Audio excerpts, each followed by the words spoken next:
Chris Yannick, C1 Review, covering Las Vegas and the world as we end 2025. How can we not do a year in review of watches with the watch master himself, the great Paul Pluta, Archie Luxury, of course, Archie Luxury on YouTube.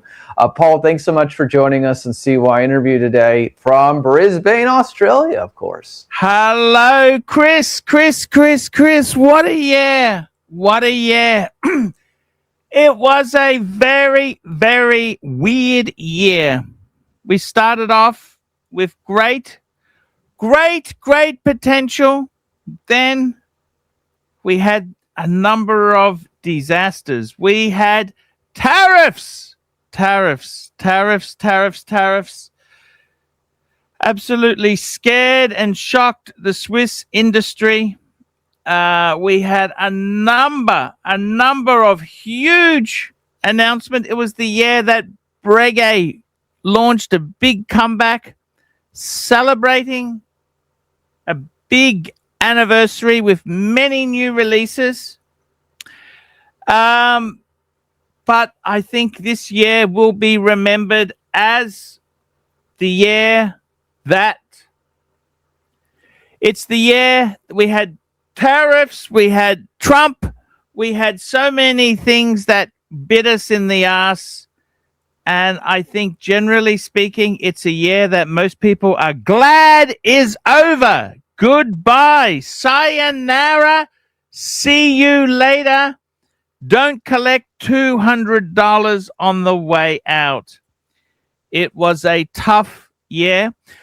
The watch market itself there, when you told me you wanted to interview me, I spoke to a couple of dealer friends and I asked them, how are you guys going? And I think a lot of dealers have done well. They've had a good year. Dealers are doing better than ever. However, investment potential of watches is no longer the thing. I don't think watches are seen as the investment. I think a couple of people this year have downsized out of watches because the economy has become a little bit tight.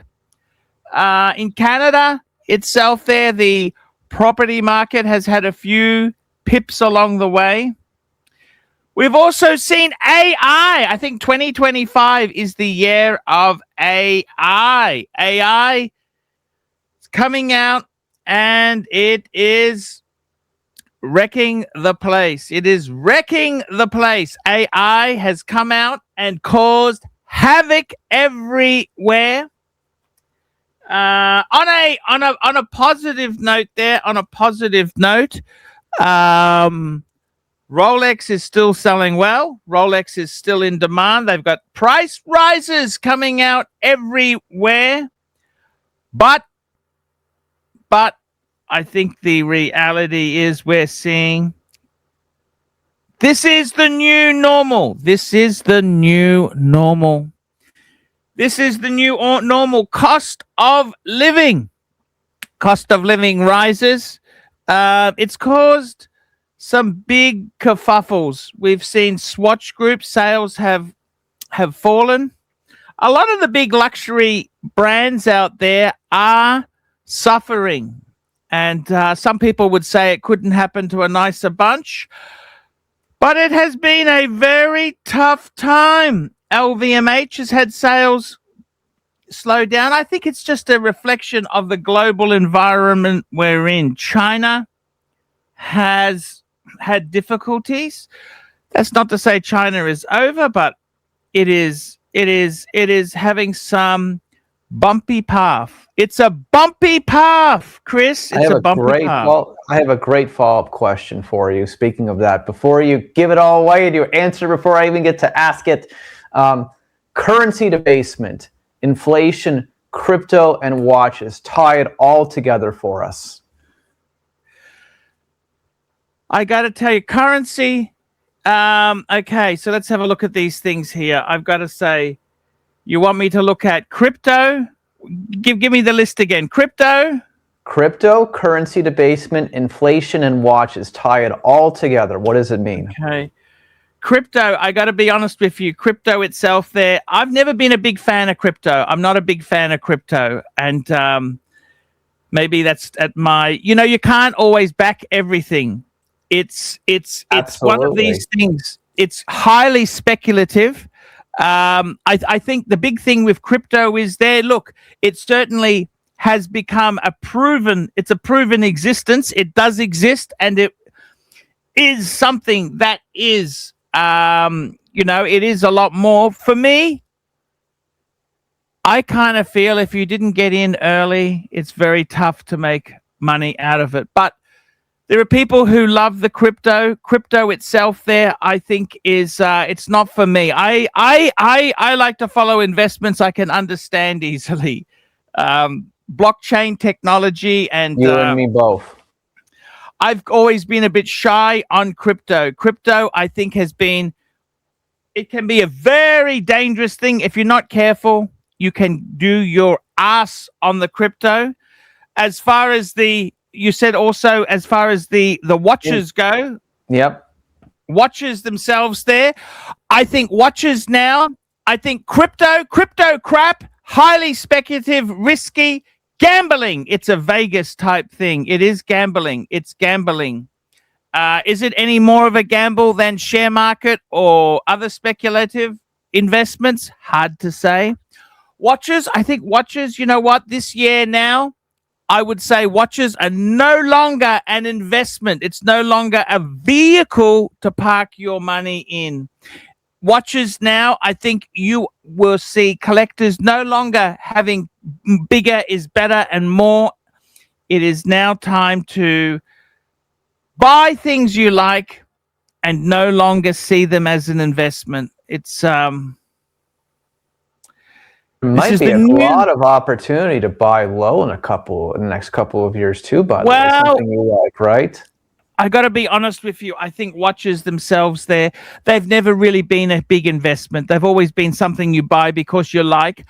I think a lot of watches are turned into fashion accessories there. If you look at them, you could say, well, hang on a minute.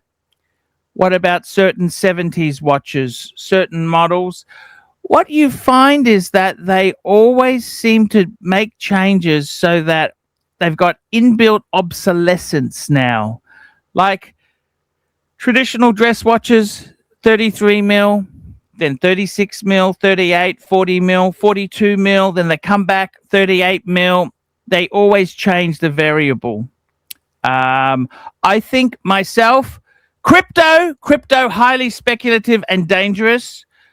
As far as watches go, no longer an investment tool. Buy what you like, and currency debasement and inflation, sir. Inflation is the evil that comes there. The only thing worse than inflation is deflation. Which we have negative inflation. I got to tell you something. I think with inflation itself there, it is something that is very, very tricky to calculate because the way inflation is calculated, certain things go up, certain things go down. It's a very, very strange way it's calculated. Inflation itself, I think it's just a sign of the times. The sign of the times that we're in now, it's no longer easy to predict. Crypto, stay away. Watches, no longer an investment. Just buy what you like. And inflation, the boogeyman, the monster, the reason why you need to put things into better investments. And rounding it off, currency debasement. Currency debasement. I got to tell you, currency. I think the US dollar is the best currency to have there. Basically, currencies are absolutely, it's very frightening. Aussie dollar, it's been weak. It's been weak. It's euro, the British pound. It's scary. I think if I was to the most honest thing out of all those things you've mentioned, US dollar. In God we trust. Everybody else pays cash. All right. So here's what I'm going to ask you then. So tell me then. Sir. Let's talk about one positive. The last time we were here, We had you, Francis Ford Coppola's watch, Yes. $1 to $2 million. That thing sells for 10 million bucks. What does that say about where we are right now? Well, it was a very special watch. It was always a unique piece. I mean, FP Journe themselves don't do that anymore. So it's from a different time period. I think that reflects the strongness of the brand, the uniqueness of the design. The design was very, very unique. And I always said it would go for much more than the estimates there, because it was such a unique piece. It was so unique. And I hope it's helped him, because he obviously put his money into a movie that didn't quite pan out like he thought it would. But you've got to hand it to somebody who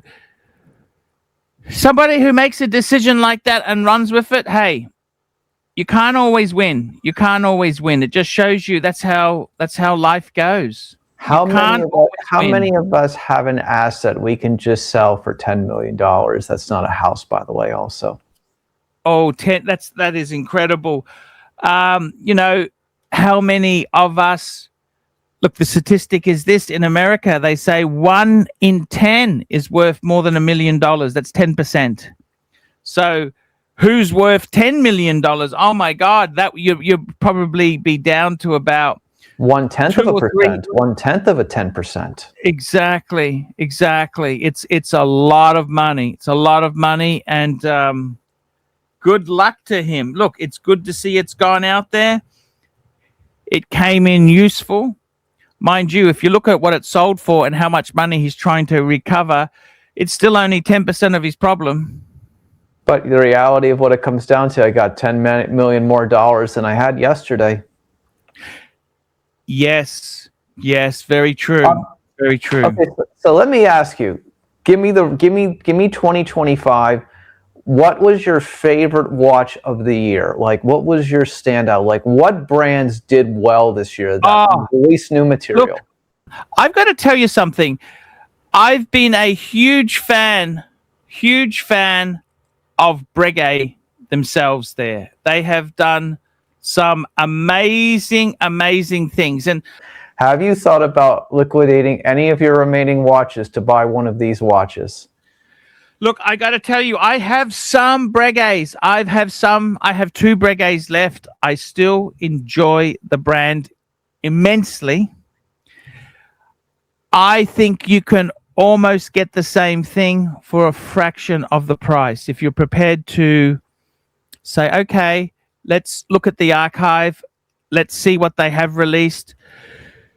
You can get a piece very similar to that, which it's designed on. Bargain on the secondary market. Bargain, looking at 15 to 20,000 US. So would I sell any of mine? I don't buy new. I always am a value shopper. Value is very important to me. Value is very important. I think it's a rich man's game. I think buying piece brand new from the boutique, that's, you know, it's one of these things, okay? You've got to look at it this way. It's like if you get a Rolls Royce. If you are the first owner, you spec it out. I want this color. I want that color. What you're really paying the massive premium for is that bespoke options. I want this. I want that. And it's perfectly tailored bespoke item. Whereas if you buy secondhand, you're buying someone else's taste. So it depends whether you can stomach that or can't stomach that. That is really the big question. Just a disclaimer for our audience, of course, there are no sponsorships by Breguet in this video. Paul was just sharing out of his love, just letting everybody know. Paul was sharing out of his love, which is perfectly fine. Let me ask you, you've had some fun this year. What are your highlights? What is Archie's 2025 review? Highlights, I would have to say I went to Watches and Wonders. That was the first time I went there in Geneva, Switzerland. That was fantastic to see so many makers. That is like the mothership. That is the place that is, I think, any watch collector, that is the mecca to go to and see it. It is fabulous to see all the boutiques, the stores there in Geneva in the square, especially if you're a Patek. Huge, fantastic Breguet store, Patek, Rolex. That would be the highlight of this year. We had so many fans of the Archie Luxury channel who came as well. So that was clearly the highlight. Didn't you go to Indonesia or Singapore again? Oh, I went to Hong Kong. I went to Macau. I went to Shenzhen. I went to Bangkok. I had a number of trips I did this year, yes.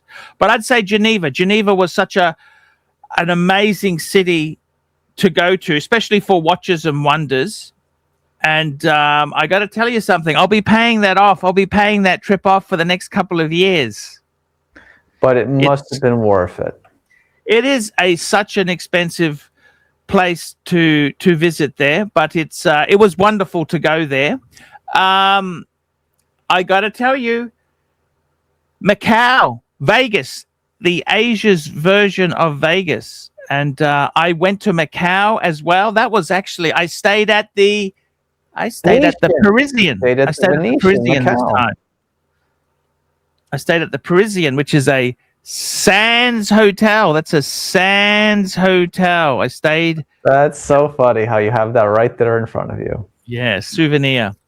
No, I'd say Macau was a fantastic trip as well. Macau is incredible city there. There was I must say, there is a bit of a downturn. Asia is softer there. Like the you can see the money is tighter. I hope things get back to normal. I really do.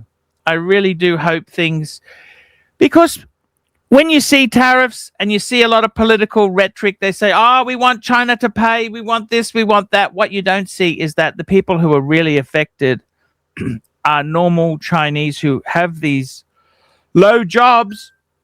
They really do depend on employment. That is such an important thing. And I must say, China is having a bit. It is tough. It's a very tough market there. But I hope things get better. I really do. I agree with you too. Let's end with this, which could be literally a 5 or 7 minute response. So let me ask you: do certain watch brands, the brands that maintain their value, do they in some way serve as proxies for faith or lack of faith in the monetary system, in your opinion? Look, I got to tell you, there aren't many brands that actually hold value there. This is the new normal, okay? And I say this with love, okay? In the sense that you look at all the brands themselves there and you say, okay, let's get the top. Look at the Holy Trinity, Patek, AP or VC. The reality is, a lot of the Pateks that are not a Nautilus or an Aquanaut, they will come down in price. Okay, they're not really investment grade. Vacheron watches now, as the market has gotten tougher, they are very, very. They are falling. They are falling. They're not really holding their own. Breguet is a classic example. Now they're not a holy. The reason they're not a Holy Trinity member is Holy Trinity normally means it's a Swiss brand, whereas Breguet was originally a French brand. Okay, but the thing you must realize is, okay, holding their own value, there aren't many watches which will do that. There are not many watches that will hold their value. The biggest surprise is even brands like Rolex. If you don't buy them well, you can lose money. A lot of people bought watches. You can't get them on the retail market. They've bought them on the secondary, the hypey watches, the Panda, Pepsi, Batman, the Hulk, the Starbucks, those hypey models, the prices have come down from secondary prices. The prices have fallen a lot. So I got to be honest with you. I think we are heading into a time of the new normal. This is how it is going to be. So they're not worth nothing. Like, you buy any of these brand watches, they're not going to be worth 10%. Okay, but what generally happens is, most of these watches here, you buy them because you like them. They're no longer investment tools. What the dividend on these things are is that you get the enjoyment from it. That's what the dividend, that's what the thing is, okay? It's like this, okay? Like, you look at a very expensive Mercedes-Benz or a BMW or a Bentley, you buy one, within 5 years, it's generally speaking, it's lost 60 to 70% of the value has gone ski. And that's the same thing with watches themselves there. They themselves can lose a lot of value. Now, is that a bad thing? Is it a good thing? Well, I think we're heading into the new normal. These things. Yes, sir. Let me ask you. I was going to say, yeah. Go ahead. Finish your thought, and then I'll ask. These things are no longer investment tools. They're no longer investment tools. They are some things which you buy them for the enjoyment they give you. So let me ask you, let's say a guy's looking on the secondhand market. Let me give you a generic example. Last question. I think you'll like this. Let's say there's a watch that he really wants, but he doesn't want to pay $2,000 for it. Do you think in a couple of years he could buy it for $1,500? That's my point to you. Okay, let me tell you this. Any watch that he wants to buy, I think decent watches start at about $5 US secondhand. $5,000, 5,000 bucks. Okay, fair enough. I think if you want to buy a cheapie, say a 2,000 to 3,000 secondhand, buy a Tudor. Get a Tudor. Tudor Black Bay is a great watch. I think. And you know what? Something I tell you where you make money in watches. You know how you make money in watches? How so? You buy one that you really like, and you don't flip, trade, swap, sell, buy. You just get one, enjoy it, and the cost per ownership per day is next to nothing. That's how you do well. It's like if you buy a car, say you want a Mercedes, you buy a Mercedes, you keep it for 10 years. Well, if you look at the actual cost per ownership, per drive, per day, it's not terrible. If you constantly flipping, doing next one, you'll always, it's like playing the casino. The house will always win. That's why they built that big thing behind you there. They sure did. Here, that was well said. I love that, Paul. You're so funny. You can't beat the house. And you can't beat the luxury watch brands either, right? 100% right.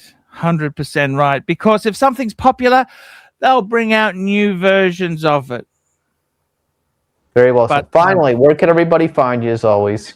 Check us out on YouTube, Archie Luxury live stream, and the Paul Pluta channel. Check it out. More content next year. I do daily streams. I do videos, and I'm always here for CY interview.